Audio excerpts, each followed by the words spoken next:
ನಮಸ್ಕಾರ ಮಿತ್ರರೇ. Hobby gardening and collection ಈ ಚಾನೆಲ್‌ನಲ್ಲಿ ನಿಮಗೆ ಸ್ವಾಗತ ಬಯಸುತ್ತಿದ್ದೇನೆ.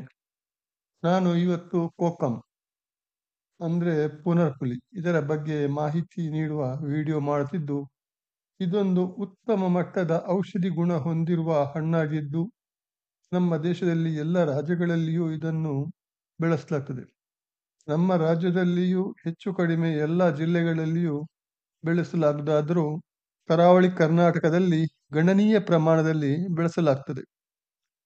ಅನಾದಿ ಕಾಲದಿಂದಲೂ ಇದರ ಬಳಕೆ ಜಾರಿಯಲ್ಲಿದ್ದರೂ, ಇತ್ತೀಚೆಗೆ ಅದರ ಔಷಧಿ ಗುಣಗಳನ್ನು ಸರಿತೂಗಿಸಿ ಅದರ ಪ್ರಾಮುಖ್ಯತೆಯನ್ನು ಪ್ರಪಂಚಕ್ಕೆ ಪರಿಚಯಿಸಲಾಗಿದೆ.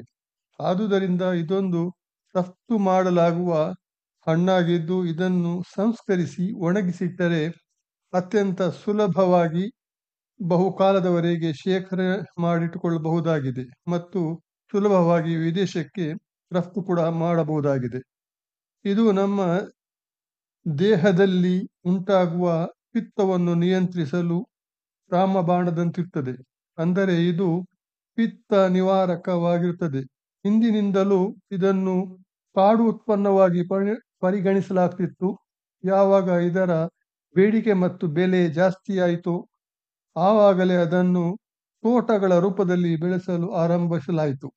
ತೋಟದಲ್ಲಿ ಬೆಳೆಸುವಾಗ ಇದರ ತಳಿಗಳನ್ನು ಅಭಿವೃದ್ಧಿಪಡಿಸಲಾಯಿತು ಹಾಗೂ ಕಸಿ ಕಟ್ಟಿ ಉತ್ತಮ ತಳಿಯ ಅಭಿವೃದ್ಧಿಯೂ ಆಯಿತು.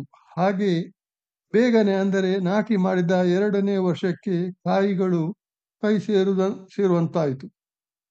ಇದು ಎಲ್ಲ ರೀತಿಯ ಮಣ್ಣಿನಲ್ಲಿಯೂ ಎಲ್ಲ ರೀತಿಯ ಹವಾಗುಣದಲ್ಲಿಯೂ ಉತ್ತಮವಾಗಿ ಬೆಳೆದುಕೊಳ್ಳುತ್ತದೆ. ಆದರೆ ಸ್ವಲ್ಪ ಮಟ್ಟಿಗೆ ಈ ಹಳೆಯ ಹಟ್ಟಿಗೊಬ್ಬರವನ್ನು ಒದಗಿಸಿದಲ್ಲಿ ಇನ್ನೂ ಯೋಗ್ಯವಾಗಿ ಬೆಳೆಯುತ್ತದೆ. ಇದರ ಕಸಿ ಕಟ್ಟಿದ ಗಿಡಗಳನ್ನು ನೆಡಬೇಕಾದ್ರೆ 15 ಅಡಿ ಅಂತರದಲ್ಲಿ ನೆಡಬೇಕಾಗ್ತದೆ. ಸಾಲಿನಿಂದ ಸಾಲಿಗೂ 20 ಅಡಿ ಅಂತರ ನೀಡಬೇಕಾಗ್ತದೆ.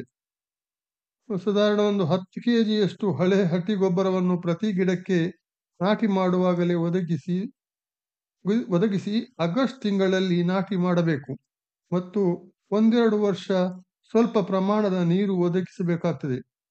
ಇದು ಕೋಕಂ ಬಗ್ಗೆ ಸಂಕ್ಷಿಪ್ತವಾದ ಮಾಹಿತಿಯಾಗಿದ್ದು, ಇನ್ನು ಹೆಚ್ಚಿನ ಮಾಹಿತಿ ಬೇಕಾದಲ್ಲಿ ಕಮೆಂಟ್ ಮಾಡಿ, ಖಂಡಿತ ಮಾಹಿತಿ ಒದಗಿಸಲಾಗುವುದು. ನಮ್ಮ ಈ ಮಾಹಿತಿ ಯೋಗ್ಯವೆನಿಸಿದಲ್ಲಿ ಲೈಕ್ ಮತ್ತು ಶೇರ್ ಮಾಡಿ, ಹಾಗೆ ನಮ್ಮ ಚಾನಲನ್ನು ಸಬ್ಸ್ಕ್ರೈಬ್ ಮಾಡಿ. ನಿಮ್ಮ ಅಮೂಲ್ಯವಾದ ಸಮಯ ಕೊಟ್ಟು ನಮ್ಮ ವಿಡಿಯೋ ಆಲಿಸಿದ್ದಕ್ಕೆ ಅನಂತ ಧನ್ಯವಾದಗಳು. Thank you very much.